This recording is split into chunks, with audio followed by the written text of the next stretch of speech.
All right. Testing. Hello. Hello. Oh, hey, everybody. Hey, thanks for coming out. Wait a second. Is that a clown out there? Uh-oh. Uh-oh. All right, well, thanks for coming out. Welcome. Thanks for being here, of course, here with us here in Des Moines. I'm super excited to not only ask you some questions myself, but to hear what the audience has to say, what some of their questions might be.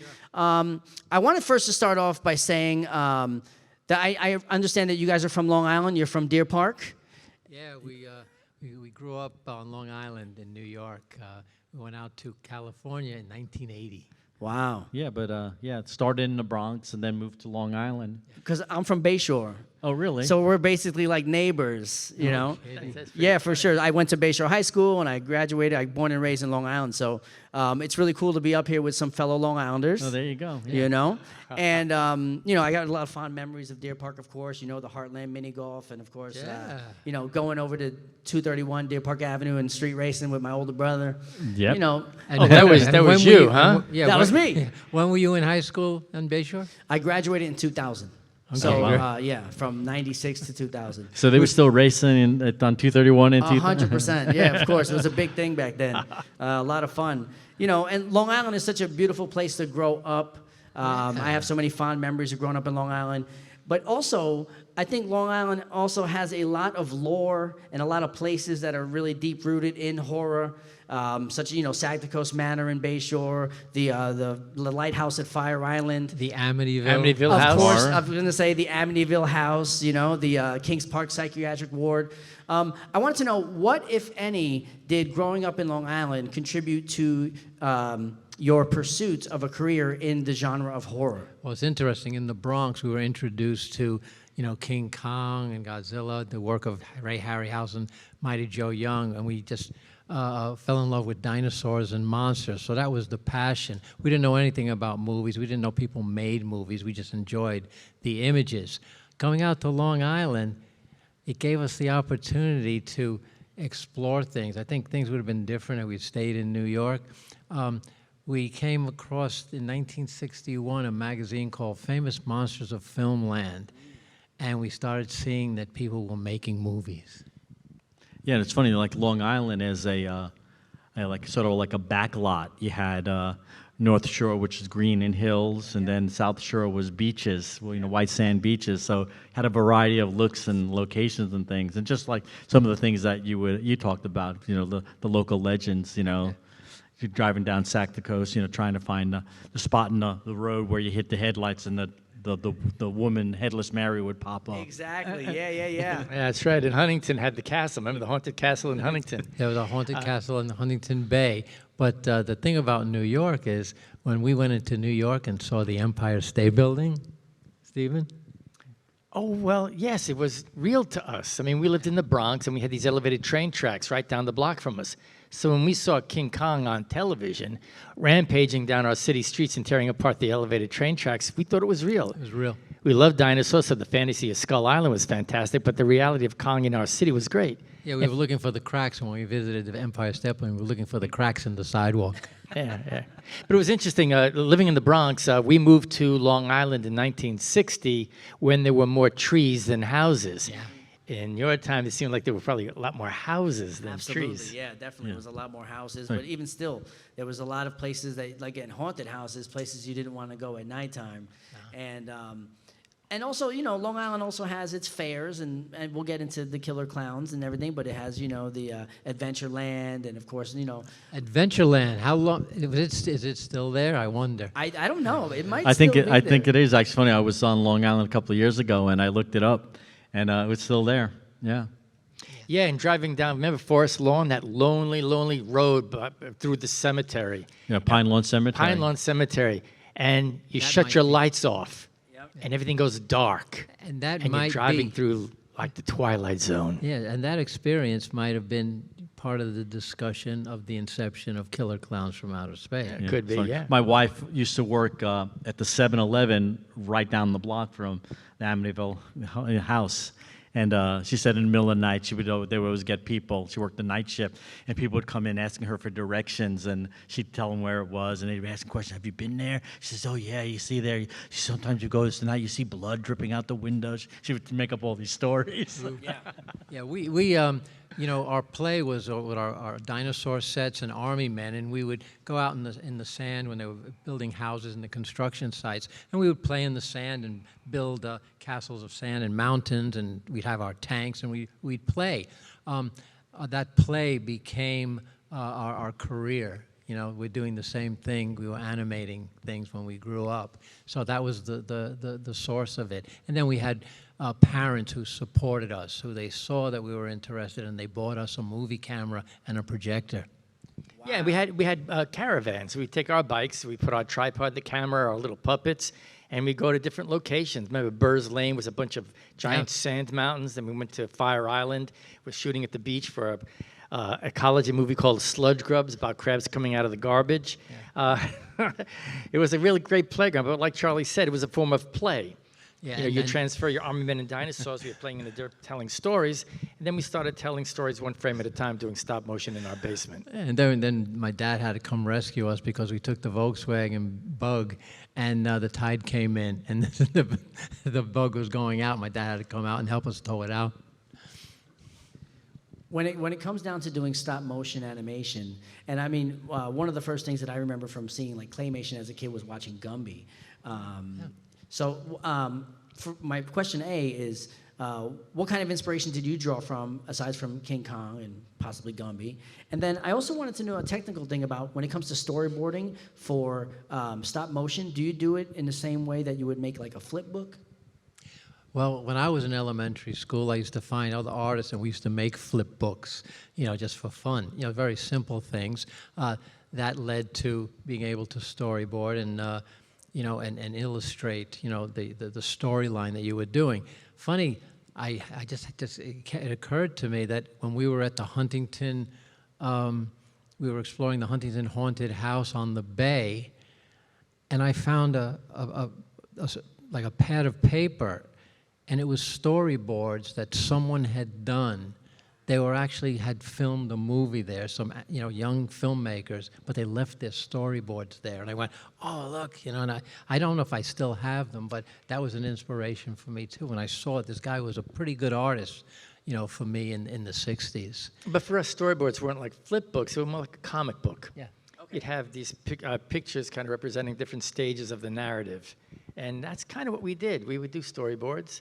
Then we'd go out and shoot and leave enough room for improv and just playing around. It was really it was just playing. And storyboards then and even now are really the basic, you know, it's a necessary step in making a movie. It's really critical, especially when it comes to elaborate, you know, sequences, the complex things, a lot of elements coming together, and stop motion, you know, the early movies we did, and then Killer Clowns from Outer Space was heavily storyboarded. Marcel the Shell, the entire movie was storyboarded and made into an animatic, so you could actually see the movie either in visual form, in some visual form, either by flipping through pages or watching an animatic playback of it. Yeah, and we learned, you know, even, you know, the great films of, you know, Alfred Hitchcock. It was visualized by other people. I don't know how much discussion he had. Like my first film, we did I Go Pogo, based on the Walt Kelly comic strip. I didn't have one conversation with the director. I read the script and I visualized it, you know, and then worked with Steven and the animators. Steven, you know, directed the animators.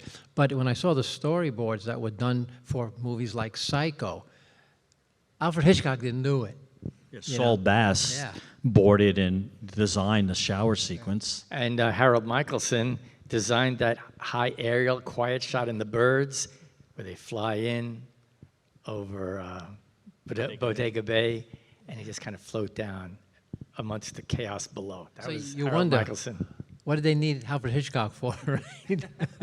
He'd have conversations. He'd lay out what he wanted to do, and they'd go off and they'd draw it and they'd visualize it for him. And I think creatively, Alfred Hitchcock was quoted as saying that that's where all the creative work was done. After the storyboards, the script and the storyboards were completed, it was just like a chore to go out there and actually shoot it. Yeah, the enjoyable part for him was the storyboarding process, making the movie. That was tedious for him Yeah, dealing with actors. The movie was done when it was storyboarded for him. That was funny, yes. When it comes to writing, okay, I researched and I saw that you guys kept yourself to a strict 5-page-a-day regimen in order to write the film. Was there a specific place where you like to get together to write?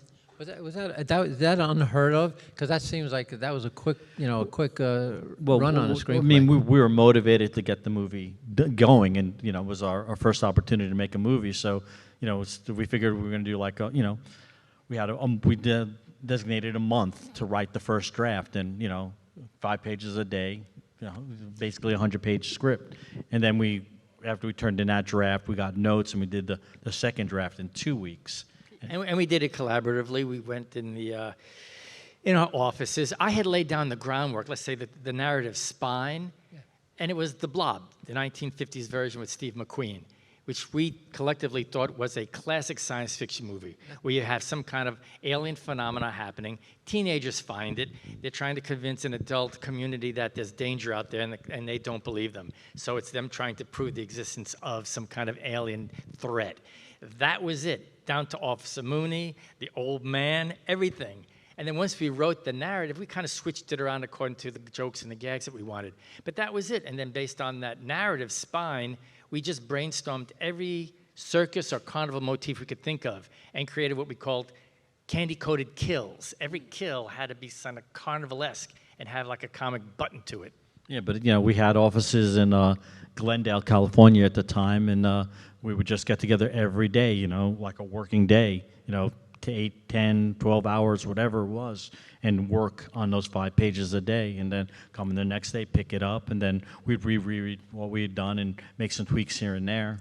Yeah, we made we took the basic science fiction thing, and you know how difficult it is to explain to the authorities that an alien, a gray, or a robot is going around killing people. So we just put a little Chiodo spin on it and go, what if the alien was something ridiculous? What if the aliens were clowns? Try to explain that they're trying to kill us with popcorn and cotton candy. And I think I seem to remember that even during the writing, Charlie was, we knew Steven was going to direct, Charlie was going to be doing boards and designing.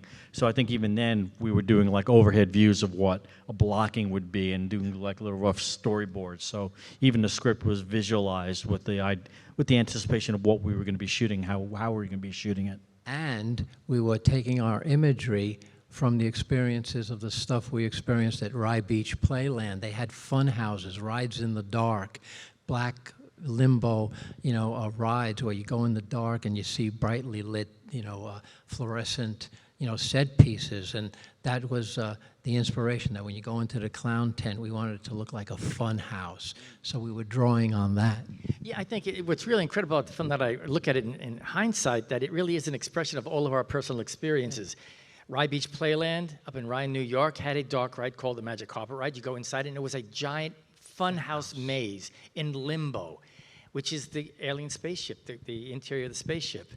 So much of it is really our experience. Yeah, and not only that, in addition to The Blob, which is like the basic narrative, other movies that we love, Forbidden Planet, Body Snatchers. It's just all these little elements that are, vignettes, little moments of those movies in our movie. And even Warner Brothers Looney Tunes and the classic comics, Laurel and Hardy and Abbott and Costello and the Three Stooges. We threw all of that stuff in the Marx Brothers. Everything we liked, because we just wanted to make a film that we wanted to see. And we ended up doing something that had everything we loved in it. So it's not really a parody or a farce. It really is a homage, a loving memory of what we loved as kids. Yeah, you notice, you'll see scenes from other movies. You can see that Spielberg was inspired by other movies, and George Lucas took the dogfight in space, directly from a World War II movie and stuff like that. So what we're doing is something that affected you as a kid. You're reinventing it and passing it on to the next generation, which is what we did. We have the Forbidden Planet, and we have all those things. So we're taking it and just putting our little Chiodo spin on it, so it's a little different and fresh, that we can pass it on to the next filmmakers. Well, there's definitely a distinct Chiodo style that you apply to all your projects, of course, when it comes down to the practical effects that you're using for all the builds and the character development. But there's also, I was very impressed with the special effects as far as like the vastness of the interior of the ship and also the shadow on the wall. How did you pull off some of those techniques, which at the time seemed pretty advanced? We storyboarded it, and we had the help of Fantasy 2 and Gene Warren. Yeah, and an amazing talent, not only Fantasy 2, Gene Warren Jr., Leslie Huntley, Mark Sullivan, ILM matte painter, was a good friend of ours that did us a solid and did all the matte paintings. Joe Viscoso, who blew up the Death Star, blew up the ice cream truck. Yeah. And they really helped us out because we worked with these guys as special effects people in Los Angeles. We didn't have a lot of money for the special effects in this low-budget film, but these guys were with us. They saw us making our first film, and they just kind of sweat equity. They just worked. Yeah, because I mean, a lot of them were, wannabe filmmakers. They want to make movies. So when they saw that we had an opportunity to make a movie, they were there for us as friends and amazing collaborators. Jean Rosardi built all the special props. She's a spectacular model maker. Ran the model crew on Cameron's Titanic. Just some amazing talent. Academy Award winners. Just wanting to help us out, make our movie. Yeah, it was a close-knit community. They were the people that before we came out to Hollywood, we would watch the work that they were doing. They were the ones that were animating Davy and Goliath and Gumby. So we finally got a chance to meet them. They worked on the original, Gene Warren worked on the original Land of the Lost. We got to actually work with them. We partied with them. We went out to the clubs with them. So we were friends as well as co-workers. So it was a perfect collaboration. And as far as like us, even though at the time we were really kind of specializing in puppetry and stop motion animation, when it came to the effects, we didn't let, and it's kind of a company motto, we don't let the technique define the character, we let the character define the technique. And by the merits of the people we were working with, if it was a puppet, we would do like puppet animatronic heads. But when it came to stop motion or rear projection, perspective shots, we had Gene Warren Jr., an incredible, visual effects artist that would guide us into like old school effects. At that time, state of the art animatronics. Just a variety of everything. It wasn't old school. We were doing it. Yeah. We were inventing animatronics during those days. Now it's old school. Well, that's funny because we came out to do stop motion after coming from Walt Kelly's Pogo movie, and then we found out that they were doing animatronics now because directors sort of had to look at storyboards and just go away while they animated and then look at the finished product. So directors, I think, were feeling that they had lost, the input, the hands-on. So they started doing animatronics, which was all the rage now with E.T. and stuff like that, where a director could direct the things. Yeah, and they would see the results. Gremlins, E.T. They could see the results in dailies the next day, not wait months into post-production to see their cool characters come to life. So we adapted and we went into that realm. But again, Clowns was a kind of a potpourri of really whatever effect was the best. In fact, the thing that we were specialized in, stop motion, actually has probably the smallest component in the movie. They're only, it's the shadow gag and 2 cuts in the floating car. That is stop motion. Yeah, those are the considerations. Budget and schedule. And time. Yeah, time is the big thing. Awesome. Well, thank you so much for fielding all of my questions. I'm sure we have some questions from the audience. We do have a microphone right over there if anybody wants to go and line up. Or if you prefer, just raise your hand. I'll jump out into the audience. Anyone have a question out there? Anyone? Anyone right here? I'm going to jump down and bring the mic to you. All right. What's your name and what's your question? Hi, I'm Jess. So the question is, it seems like it kind of takes a special kind of mind to be able to do stop motion animation. I don't know if that's true. I know that I couldn't do it. No, it's true. Okay. It's true. So the question is, though, what kind of a character do you think you got to be a good stop motion animator? Good. Is it OCD? I think a tad of OCD for sure. You need Steven's the animator. It's focusing. It's really focusing. I mean, a lot of people look at the technique and they say how boring, how tedious and monotonous it might be. It's quite the contrary. every minute you're animating, you're breaking down a performance incrementally. Like 1 increment is 1/24th of a second, 24 increments is 1 second. So you're in this completely different time zone. It's like a time lapse of reality. And when you touch the puppet, you immediately know there's a story there, and you know the progression of the story. You're always looking, let's say, 2 or 3 seconds ahead so that you actually hit that mark. And it's pure performance. And I think the reason why people respond to stop motion more than they might CG is because you feel the hand of the artist. There's an individual, a human being, an artist touching the puppet every frame and really infusing it with the performance. Albeit it's time lapse, but when it all comes together at 24 frames a second, it's magic. Think about it. You have an inanimate object coming to life, emoting, expressing, and causing you to feel emotions. I don't know any better way to describe magic. And an analogy would be Jim Henson with his hand inside Kermit the Frog. It's just felt.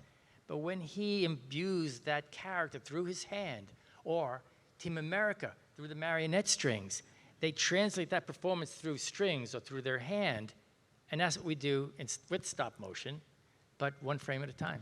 And it's not, again, that immersion that they're concentrating on, that performance, whether it be 1 character or sometimes 4, 5, 6 characters or crowd scenes. You've got an animator that keeps, imbuing that life, keeping track of all that motion across all those characters and things. It's funny, we do we do commercial work as well, and we'll have a stop motion commercial, and typically on a commercial, it's all about the clients. Where's the clients going to be so they can watch the filming, the production of it?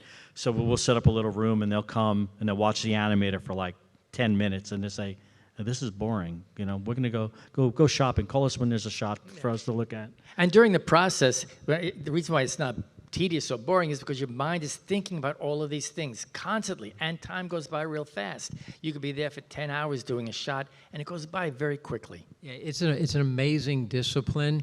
They're given a storyboard. It was basically the extremes, and they have to fill in all the in-betweens, and they have to calculate so much. I'm amazed by it. I've done some stop motion, but then the distinction is a lot of people can move a puppet with their hand or frame at a time. There's a really distinct few that can imbue the life into the animation, where the character becomes alive, not just a moving piece of clay. And today, the technology, back in the day, the Willis O'Brien, the Ray Harryhausen, that was all shot on film, no video taps, no frame grabbers. When Ray Harryhausen was animating multiple skeletons fighting Jason, or the Hydra, all those heads, individual heads, he'd have to remember, was that head going forward? Was that head going backwards? All the things. And he would go back and every frame, rack over the camera, look through it, and then go back out, animate it, then go back to the camera. Every frame for hundreds of frames and hours and hours and hours. And now today there's Dragon Frame software. It's live viewing, playback, immediate playback. It's so, and it's funny where a select few could handle the old school technology. Now the new technology has opened up just an array of performers out there, amazing animators, working at like Pinocchio.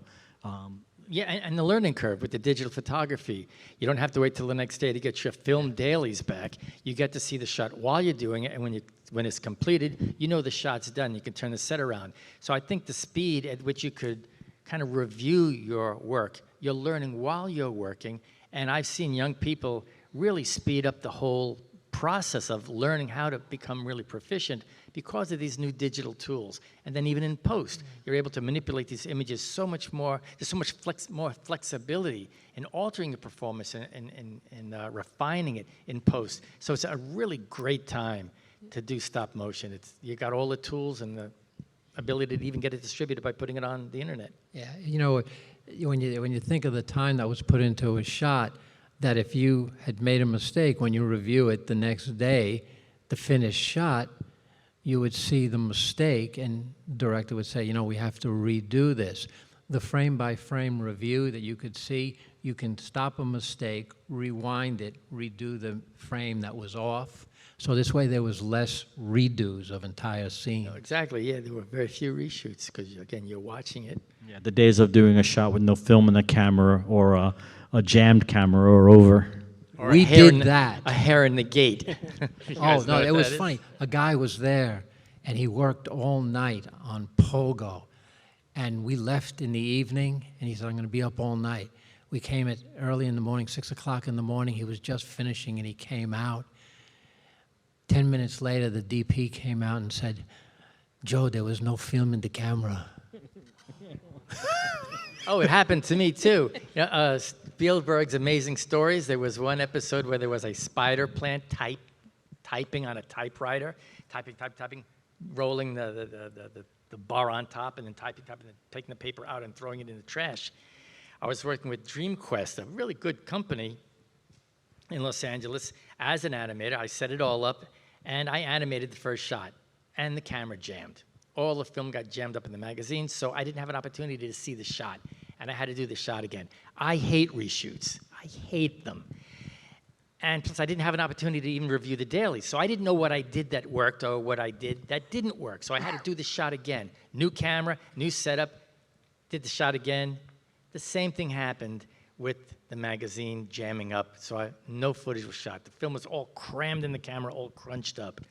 Very frustrating. I did a third take, and that was in the show.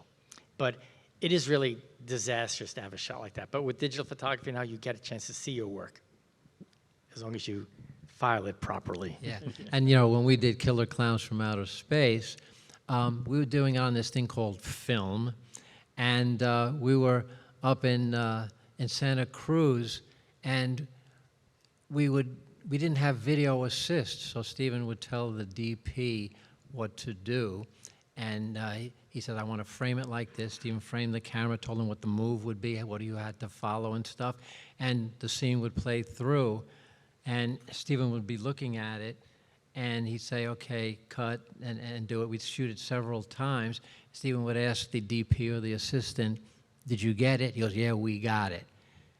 2 days, 3 days later, we get the dailies back, Stephen. He didn't get it. He didn't get it. So Didn't get it. a lot of the shots that are in the movie. A lot of the shots are just not what you want. I had an idea of what I wanted. Really cool cinematic stuff. I mean, it's a simple little film, but there are some real cinematic, magical things there. I'll just tell you what it is, too. It's when Dave was coming out of the jail cell after the cocoons were revealed in the jail cell, and he comes into the front office, and that's where Mooney is.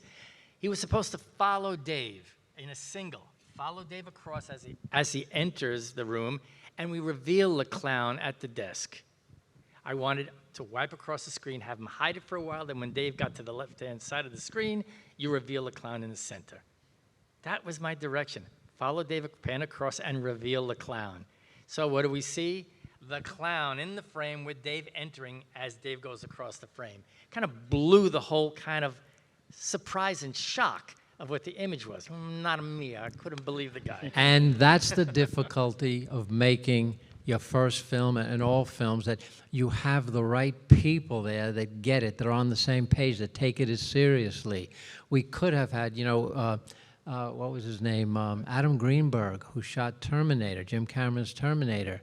We offered him. He wanted to do Killer Clowns from Outer Space, but he already had a film that he was doing, so he had to, bow out.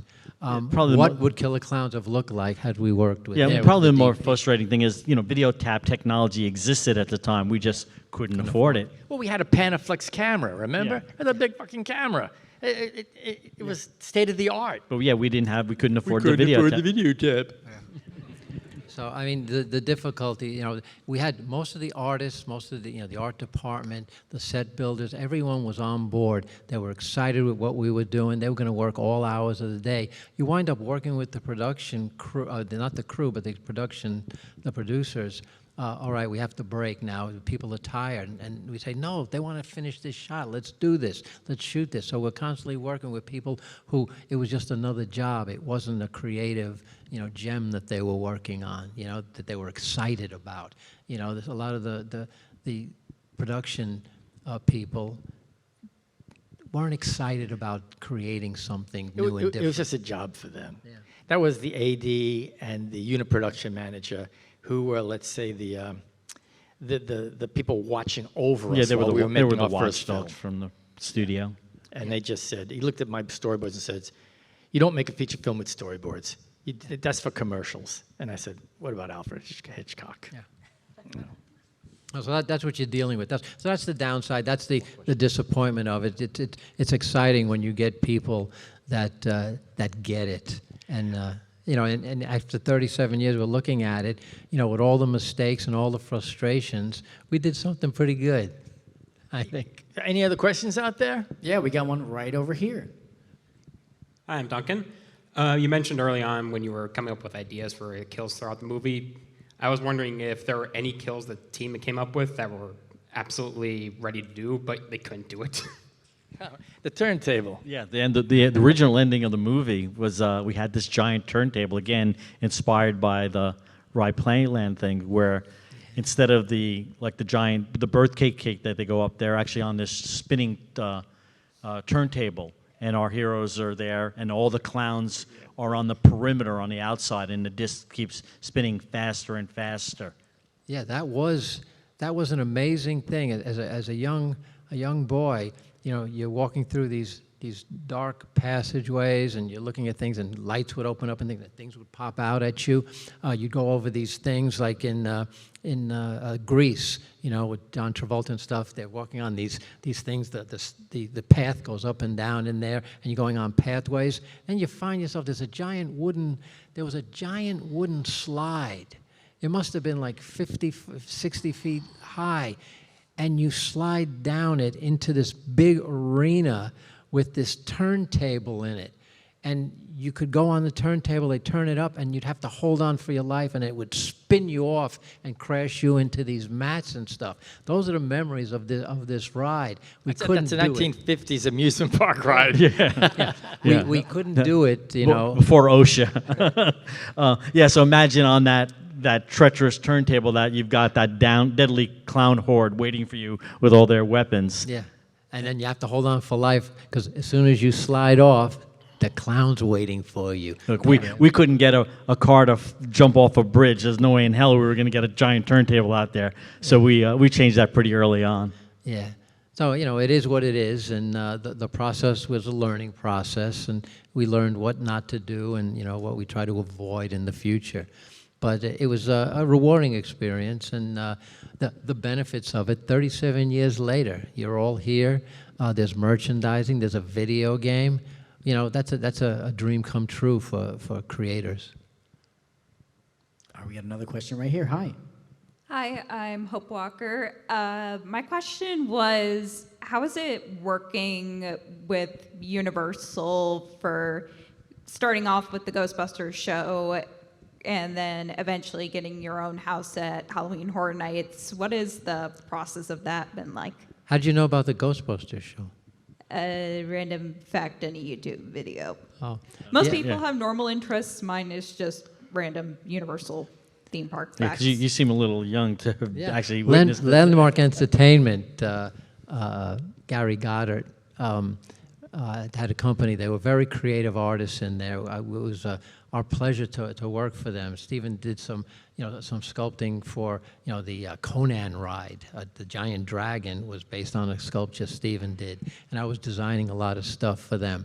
They asked me to design some ghosts for the Ghostbuster ride, which was going to be at the MGM Disney. No, it was actually in Universal Studios, Florida. Was it Universal? Yeah. Yeah. Oh, that's right. We were doing Adventures in Wonderland. Jimmy Fallon's show is now in that space. Yeah.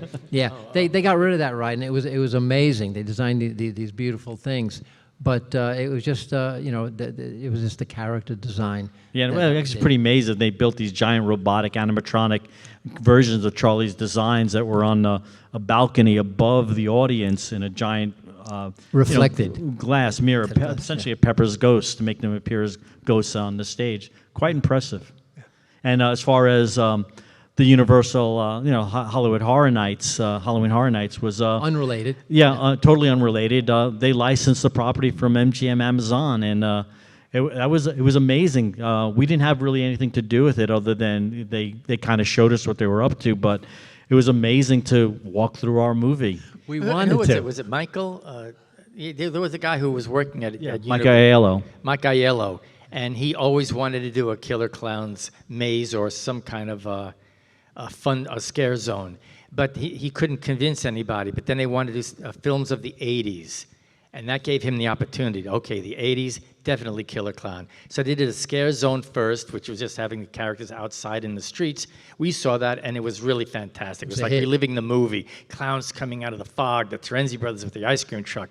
Fantastic, and it was a big success. So the next year, they did a full maze in Florida and also in Los Angeles. Yeah, it's So it had nothing to do with it. It really was Mike Aiello who was inspired, like a lot of people, about the film. yeah. They didn't ask us because we had already done the work in the movie, and they were just basically doing their homage to the movie. So they didn't ask us for our help. So we just let them go with it. Awesome. All right, we're over here now. Hi. And we got a question from our friend here. Hi. What's your name and what's your question? My name is Lexton, and has there ever been any discussion for a sequel or a TV series about Killer Clowns from Outer Space? Not a one. No. In fact, we thought, let's just skip Killer Clowns 2 and go straight to Killer Clowns 3. Yeah. But in reality, we've been talking about a sequel since the day after we made the movie. Yeah. And for the last 7 years, we've been planning, plotting, and scheming and writing things. We have a wealth of gags and characters, a wealth of stuff that we're just waiting for the opportunity. And the best way, the thing we could see is, in the past, it's always been considered a cult film. And that's not really the kind of goal that people want to fund and finance. They want something that is really more well-known, more bankable. But now, because of Spirit Halloween's merchandising, Funko, all the video game.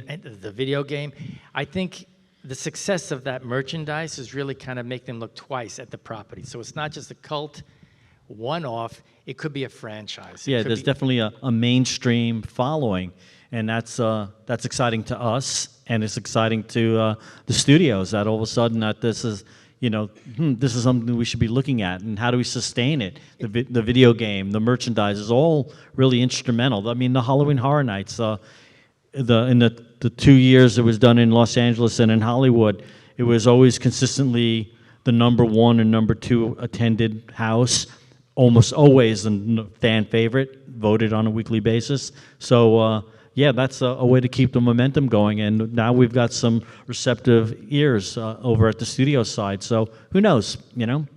It's complicated business. One of the attractive things about it, not every property has it. It has a wide demographic. It appeals to both 2-year-olds and 92-year-olds.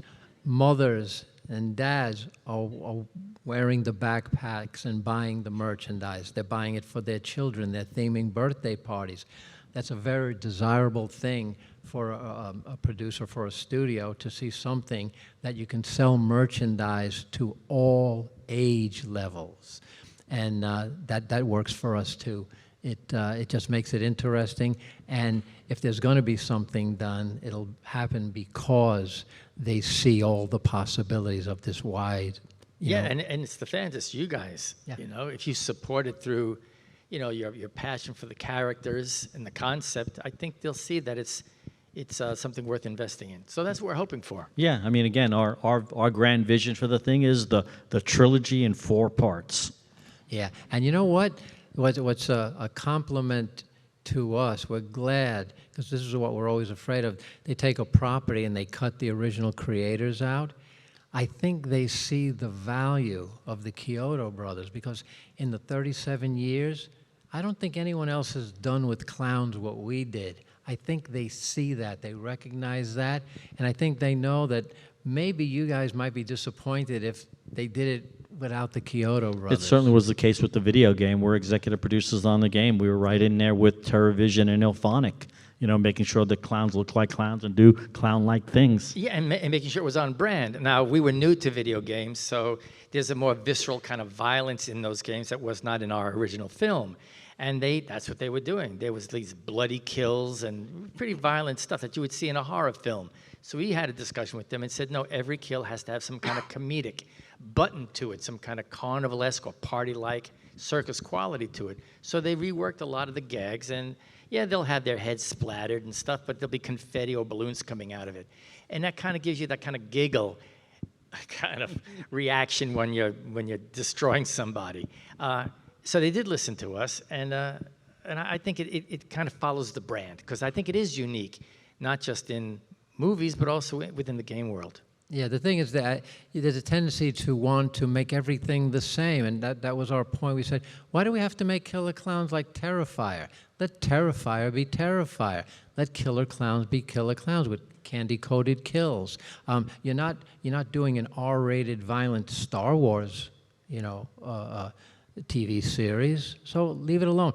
You're not making it a crazy comedy. You got Guardians of the Galaxy, which is the lighter, Star Wars comedy. So I said, everything, let people, let things be their own thing. Everything doesn't have to be the same.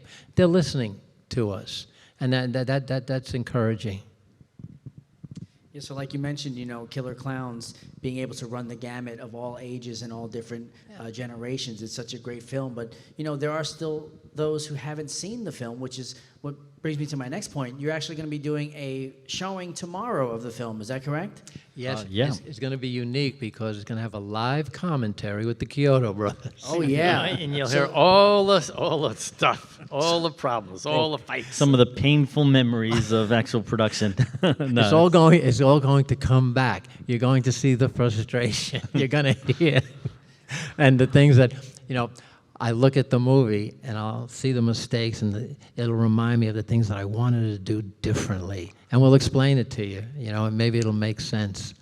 Awesome. So yeah, if you haven't seen it or if you're interested in going to the viewing with live commentary from the Chiodo brothers, go to GalaxyCon.com or of course refer to your program guides. It is a ticketed event, but we definitely love to see each and every one of you there. And this has been amazing getting to spend this time with you all, talk about your genius in filmmaking, of course, and a beloved film of Killer Clowns from Outer Space. Thank you so much. One more time, big round of applause for the Chiodo brothers, everybody.